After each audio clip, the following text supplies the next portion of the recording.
It started out as kind of a joke, one of those things where you're just tinkering around in the shop and you think, wouldn't it be cool if, but after using it for a while, what I thought was just going to be a joke alternative to using a draw knife turned out to be pretty awesome.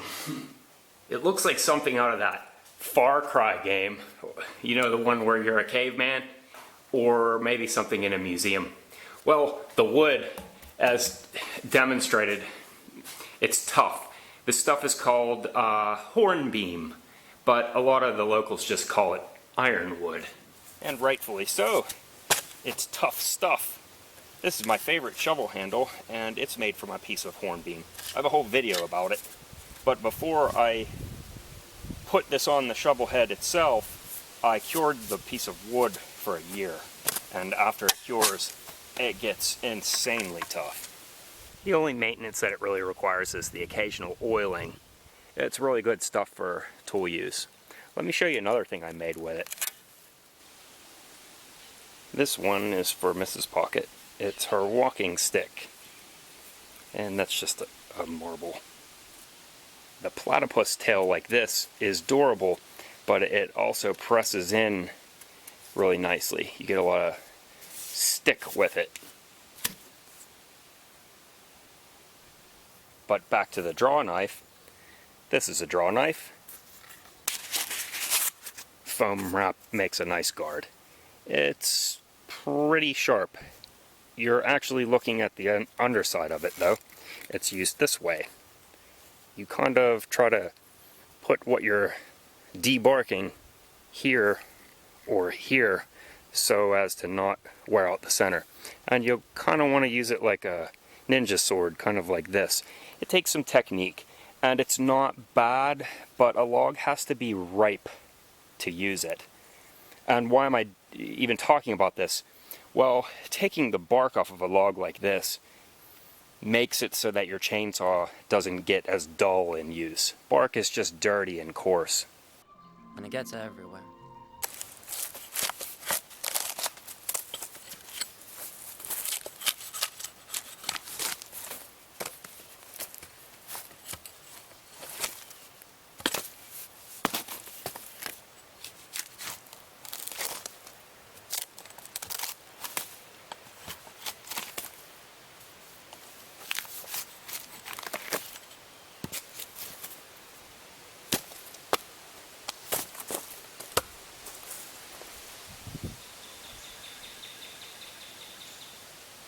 Take a look at how bent the handle is.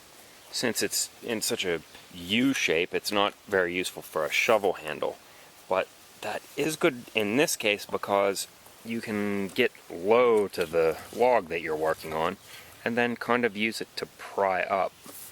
So it has kind of a leverage effect going on here. Look.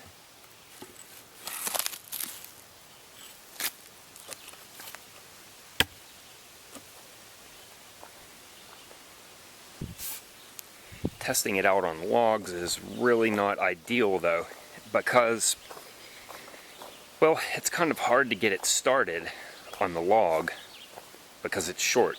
It's like once you get it started, then it peels the whole way down the length of the tree.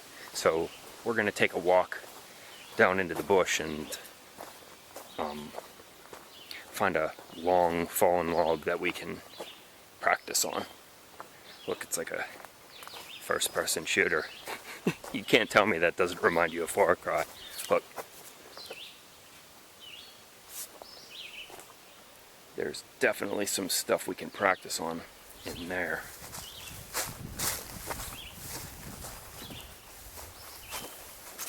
You hear that bizarre squeaking noise. That's a piece of dead wood rubbing on a live tree way up high. So this hatchet is actually a Harbor Freight hatchet, and that brings us to the point of this story. A Harbor Freight hatchet is, well, the head is pretty mild steel, but it's not bad. The handles are awful, so I had to replace it. This is a hickory handle left over from something else. Yeah, this handle was left over from a splitting axe that broke. Now, you kind of need to start this debarking process with a hatchet. Once you get started, then you can use the draw knife to kind of get under it. Just starting into the bark with the draw knife is pretty hard, but once you have it started and you're working in it, it's not so bad. You can see what I was saying about it being ripe. This is really dry, so the debarking is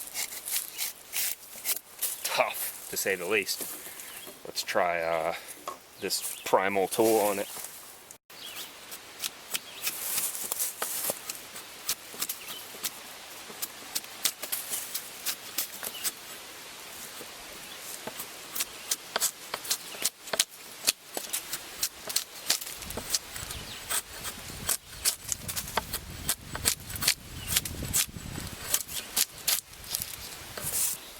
It works, but it's frustrating. Let me show you on an easy one, a cherry.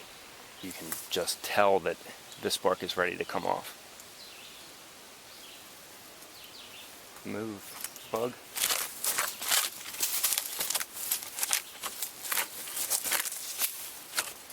So obviously in this case, this is a way better tool than a draw knife would be. And it has a reach. I'm reaching over you.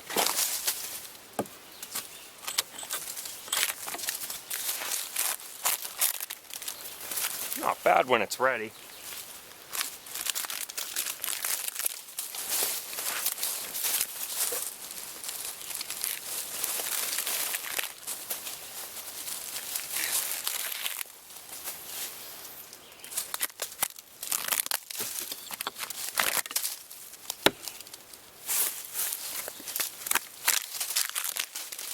In general, the idea for this homemade spud was to use a hatchet, but while using a lot less energy, because this is too difficult.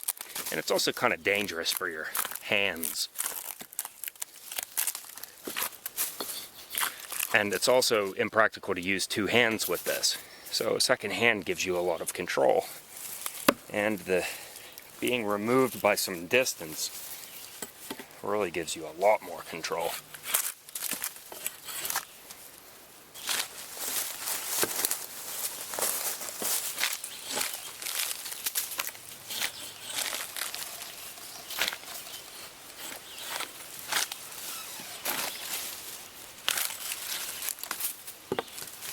This is not even slightly difficult work.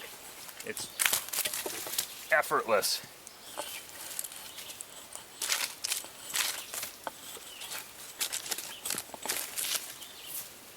But I don't know if I want to mill this. It might have been sitting out for too long. This might just be firewood. Bark-free firewood.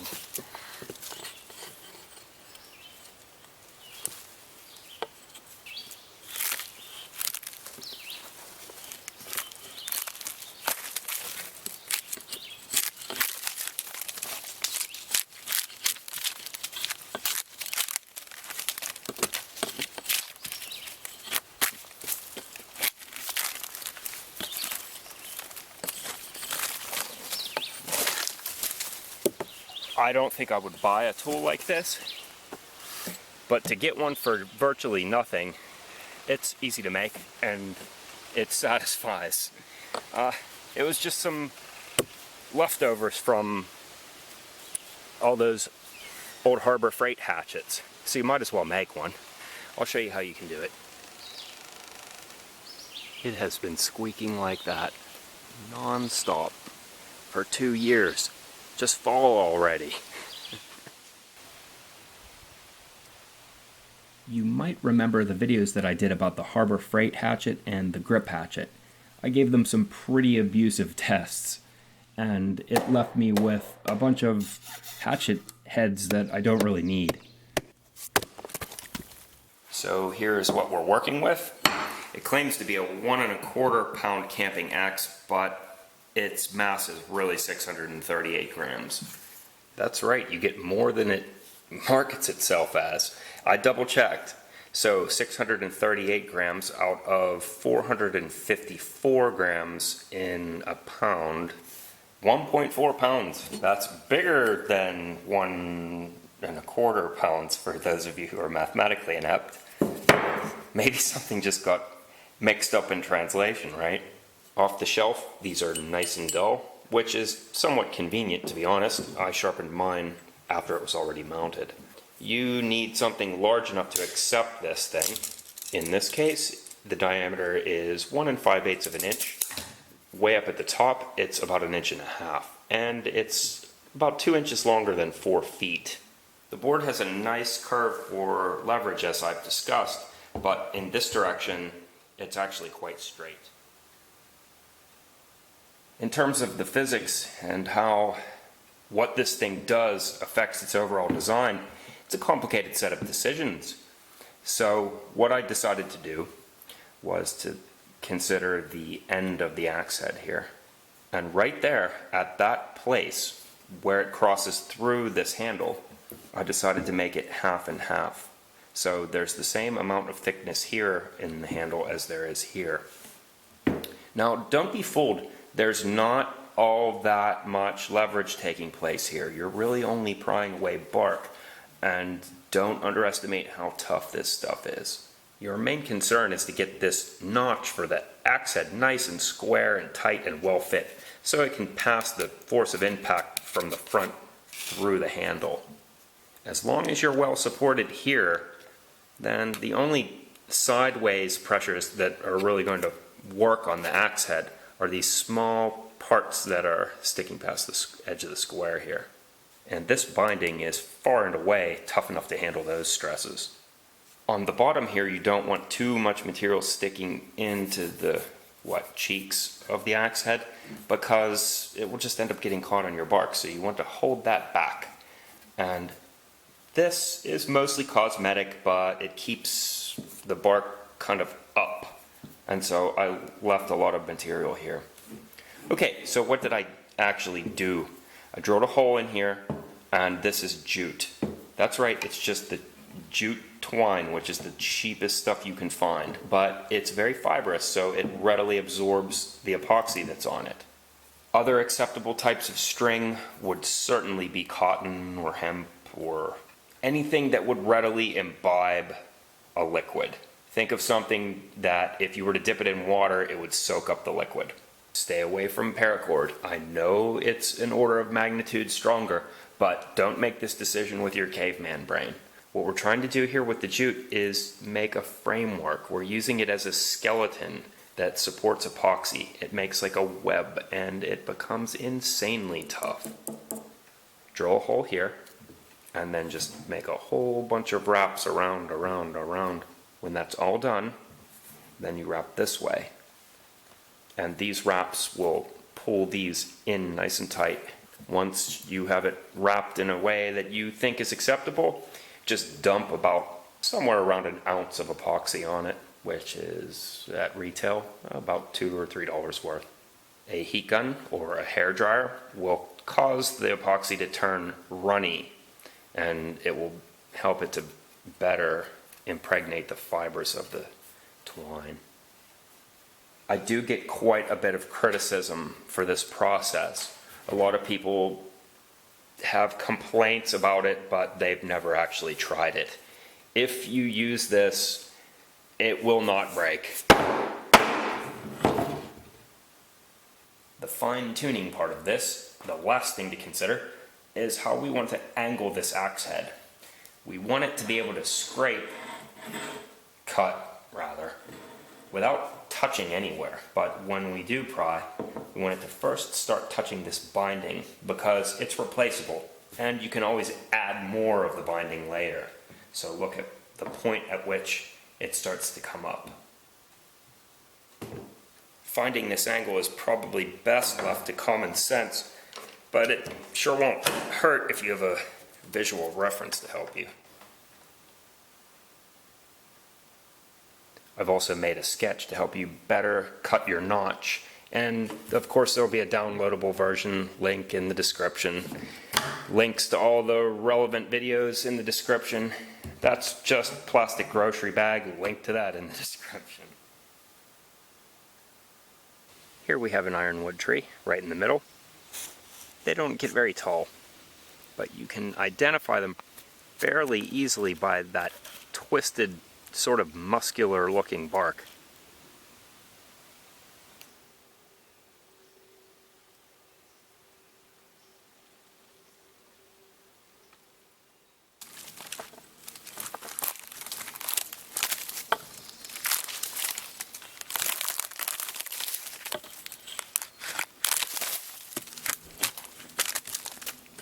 Well, I gotta head home because it looks like it's going to rain and we need it. We're actually in a drought.